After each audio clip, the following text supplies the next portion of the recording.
Nagresign na ang aktres at political affairs officer na si Nadia Montenegro na nanilbihan sa opisina ni Senador Robin Padilla. Nangyari ang lahat ng yan sa harap ng kontrobersiya sa Senado na isang staff umano ang gumagamit ng marijuana. Sa kanyang written explanation at resignation letter na pinadala kay Attorney Rudolph Jurado na Chief of Staff ni Padilla, nilinaw ni Montenegro na hindi admission of guilt ang kanyang pagre-resign, bagkus pagpapakita raw ito ng kanyang respeto sa Senado at pati na sa opisina ni Padilla. Sa mga nakalipas na araw, kung ano-anong paninira at pamamahiya raw ang inabot niya at pati na kanyang mga anak na damay din. Pinabulaanan din niya na siya ang tinutukoy sa mga articles na lumabas kamakailan. Bilang political affairs officer, nanilbihan daw siya na may integridad, katapatan at respeto sa batas. Hinding-hindi niya raw babastusin ng Senado sa pamamagitan ng paggawa ng iligal na gawain. Sabi ni Attorney Jurado,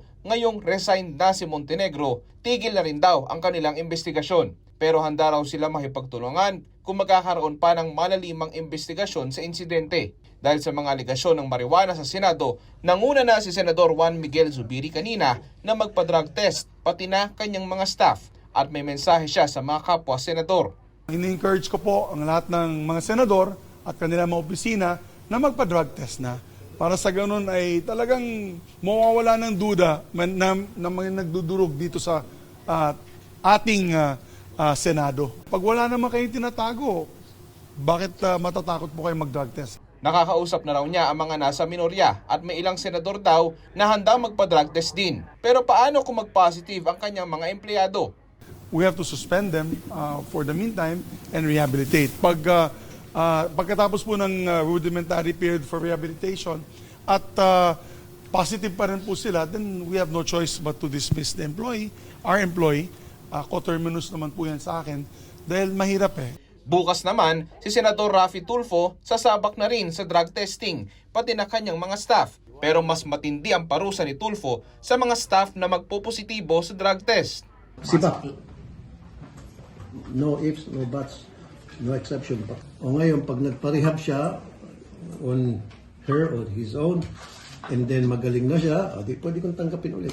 E paano naman kaya kung mga senador ang magpositibo? Meron tayong ethics, sila yung ethics ng bahala dyan. Pero lahat ng senador, sabi ko bukas na bukas ako. Well, we should not treat him as like, if there's a member of the Senate that is positive, we should not naman treat him as a criminal right away. Nauna nang sumulat si Senate Minority Leader Tito Soto kay Senate President Francis Escudero upang hilingin na magkaroon ng mandatory random drug test sa Senado sa harap ng mga kontrobersiya sa marijuana. Sagot ni Escudero sa liham ni Soto, kaisa siya sa importanteng inisyatibong ito at may intensyon na raw ang Senado na magsagawa ng mandatory random drug test. Sa ngayon ay sinasapinal na daw ang bagong pulisiya hinggil sa usapin. Daniel Manalastas para sa Pambansang TV sa Bagong Pilipinas.